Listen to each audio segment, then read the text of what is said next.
this. Hello, IG people. Okay, so good morning. Happy Tuesday. I'm dual streaming this, so for the Instagram peeps, hello, and then for my private Facebook group, also hello.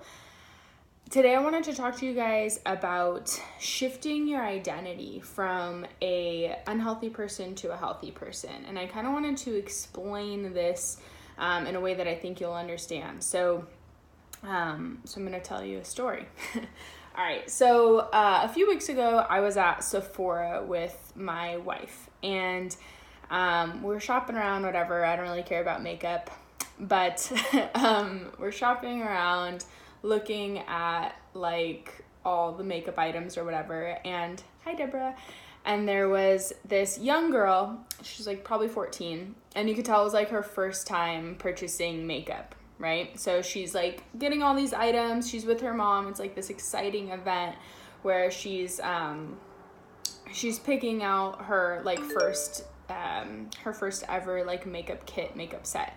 So the Sephora associate is like giving her advice, and my wife is giving her advice, and she's like the most excited person in the world. And we're standing next to her in line after she had selected all of her items, and this young girl is just like, oh my gosh, I'm so excited. Like, I am going to finally get to wear makeup. I'm finally going to get to like be a woman, quote unquote. And her mom is like, yes, I'm excited for you too.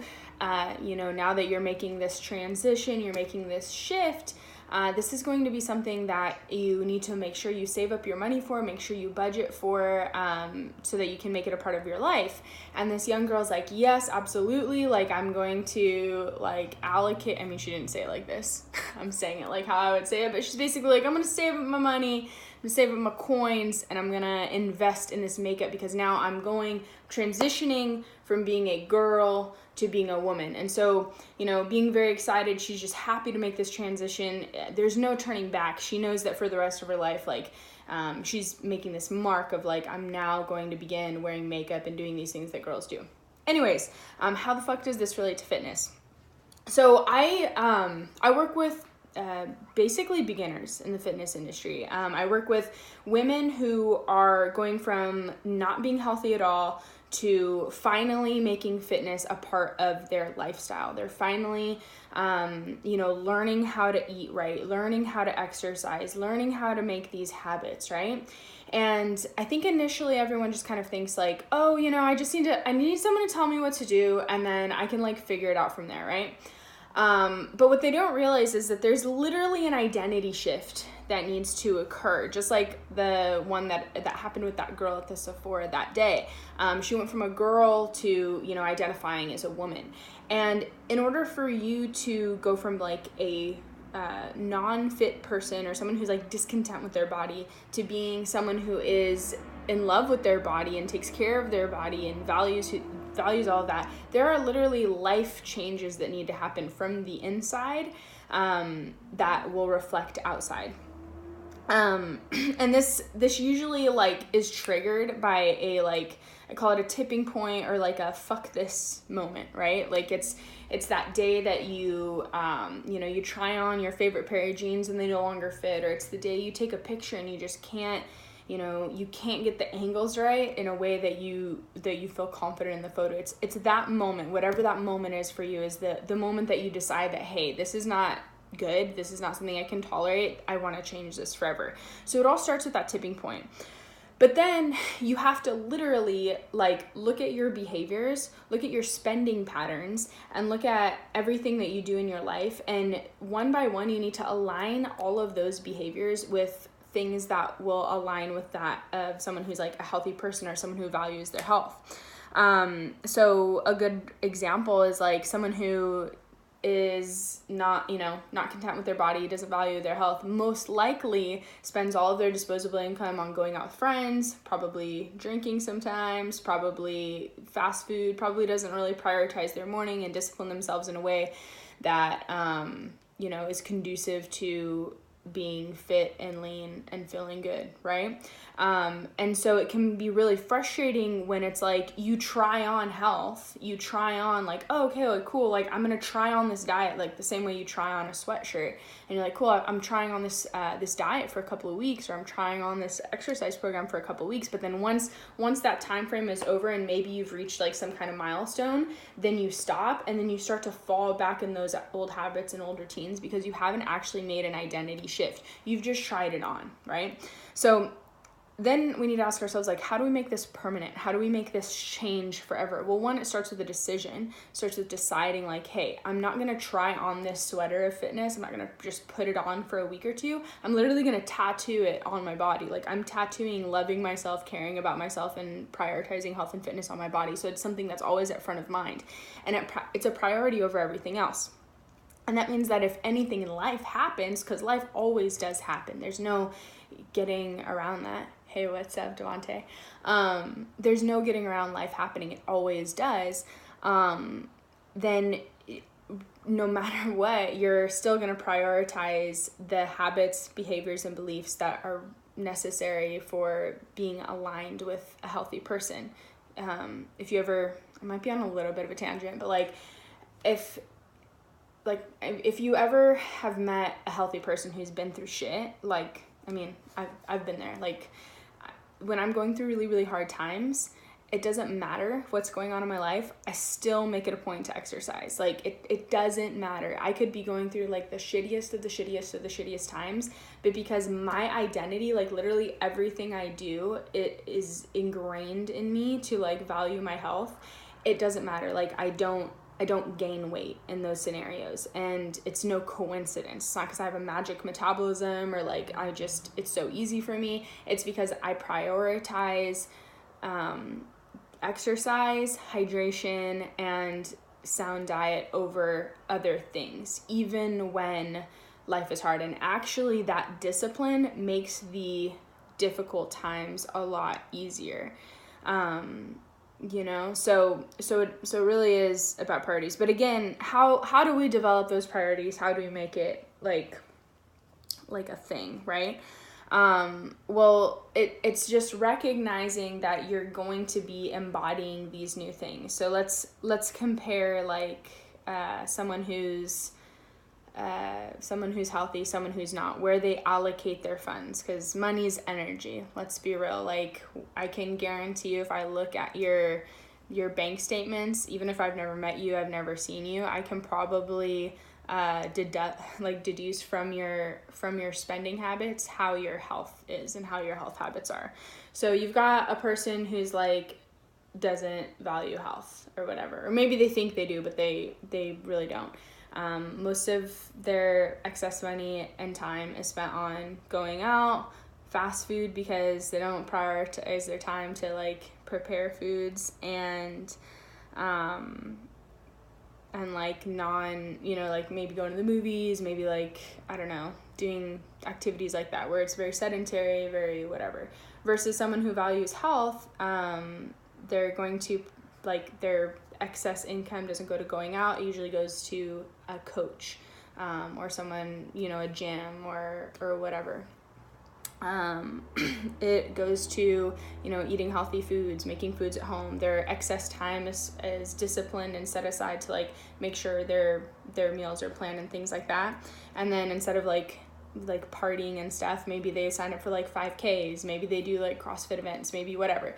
That's kind of the difference between like the two mindsets, is like, oh, these things are fun versus these things being fun. And I totally understand that it's a huge shift going from someone who likes to party a lot to someone who likes to, I don't know, do 5Ks for fun. But it is totally possible, and they meet the same, it's the same end goal. Like, both situations create community. They raise dopamine and serotonin. They make you feel good. Ultimately, it's just two different realities. So if you're saying that you want to become this person who has more energy, become this person who's a healthy weight, become this person who's lean and fit, then you also need to accept the reality that you are going to make shifts from someone who parties all the time and drinks on the weekends and like really values like hot Cheetos for breakfast or something to somebody who is going to like invest their time in their exercise and stuff like that. And it's actually very, very rewarding and super satisfying. And once you start seeing results and feeling better, like that's when you become a health nut. Like that's how you get to that point, is by making those shifts and making those behavior changes. I hope this is all making sense. I feel like I'm all over the freaking place and I'm rambling, but yeah. So anyways, what kind of like triggered this whole thought for this discussion in this live is because I was recently in an appointment with a girl, and I was like, basically she was telling me like, yo, I really need to make some changes in my life. I really like, you know, she had been keeping a food log for me. I was looking at her food log. She wasn't really doing it whole ass. She's kind of half-assing the food log, like not tracking everything, whatever. And she wasn't really getting like great results. Like this person was in trial or whatever, right? And she's like, yeah, like I really want to keep this going, and like I really want to be healthier by the time I reach X age and stuff like that. And I'm like, okay, cool. Like we need to keep working on your coaching, because I can tell you honestly, like you're not ready to do this on your own. You're not even tracking your food properly. Like if you if you are not getting guidance any longer from a coach and you don't have someone kind of pulling you through, it's very likely you're going to slip back into your old habits in your teens. And basically like that shift hadn't been made yet for that person, because she was like, oh, well, I really can't afford it. Like I can't squeeze this coaching into my budget, or I can't do this into my budget. Yet this person also goes out every single weekend. This person also like spends a lot of time and money like doing extracurriculars like that. And in my mind, I'm like, it's so simple. You just need to reallocate your funds to focus on this thing to really help shift your identity so that you can have this long-term goal that you want, so that you don't feel like shit. And it's to me, it's so simple, but to others, you're thinking to yourself, like, how in the fuck am I going to afford going out every weekend and my gym membership? Like how's that going to work? And the answer is that you're not going to do both. You're going to choose one, because going out every weekend doesn't align with the habits, behaviors, beliefs, and routines of someone who is going to like take on this healthy lifestyle. Having said that, I'm not trying to say that you can't go out. Like I go out, I drink, I like do things, but it's definitely like not an every weekend type thing. It's like once a month, once every other month. And because I do that, it allows me to, one, really enjoy it when I go out, because I'm like, yeah, this is so fun. But it also like allows me to afford to be able to like do competitions, or do, you know, afford like supplements, afford the things that I want to feel my best. And to me, like that trade-off is so fucking worth it. Like I'll take feeling good and you know, like looking good and just performing well any day over just going out on the weekends. And like if I think about what needs are being met by going out on the weekends, like having fun, socializing, getting that like, you know, ego boost of stuff, like I actually get that and more from my exercise experience. When I'm working out with my friends, I get that socialization. I get like validated from, you know, people who follow me because of fitness. Like I get all those things that I'm looking for going out with my fitness journey, right? So yeah, that whole story and that whole rant was basically just to encourage you to rethink like how you're making this shift. You're not putting on a health sweater, you're giving yourself a health tattoo, okay? And if you're doing it right, it should be a forever mindset thing. We are never just trying something on. We're never just doing something for a little bit and quitting. Like we're trying to constantly improve and constantly change habits. We're always growing, always evolving. I mean, it's not that you have to be perfect, because that's not like realistic. That's not a real destination, but we're always like moving in the right direction of, hey, like I'm aligning with that person that I want to be. I'm behaving as if I'm already that person, right? If I'm saying I want to lose 50 pounds, then the way to do that isn't to start like trying on things that are temporary. Like I'm going to go on this hardcore diet to lose 50 pounds. It's okay. If I was 50 pounds lighter, what would the version of myself that's 50 pounds lighter be doing on the daily? Well, they'd probably wake up and go for a walk. They'd probably have some water. They'd probably have, you know, a coach of some kind helping with diet. They'd probably invest in some courses to learn about nutrition. They would probably like have a group gym membership. They probably do some kind of competition every now and then to push themselves. There's all these like things that this ideal person would do, yet when you're at the beginning of your journey, you don't start doing the things that you would do at that place. Does that make sense? So don't say that you want something and not without realizing that you have to start behaving like that person. You have to start behaving like the person that you want to be. And the way you reach your goals, which by the way, the goal is a moving target, but it doesn't matter. The way you reach your goals is by behaving as if you're already that person. And if you start to behave as if you're already that person, guess what? You are going to catch up to that. You're going to become that person. Okay. Anyways, that was the rant for today. Been trying to be as consistent with these lives as possible. I'm thinking I am going to probably download the audio of this and then put it on like a SoundCloud or some kind of podcast platform so that you guys can listen to this without having to like go back and forth between video, because I hate that stuff. Thank you so much for all the likes and stuff over here on this end. Appreciate you. But yeah, so that is all for today. I hope you guys have a fantastic day. If you're just hopping on this live, definitely rewatch it. I think it would help you. I think it is valuable. And I will talk to you guys at my next little live thing. Later.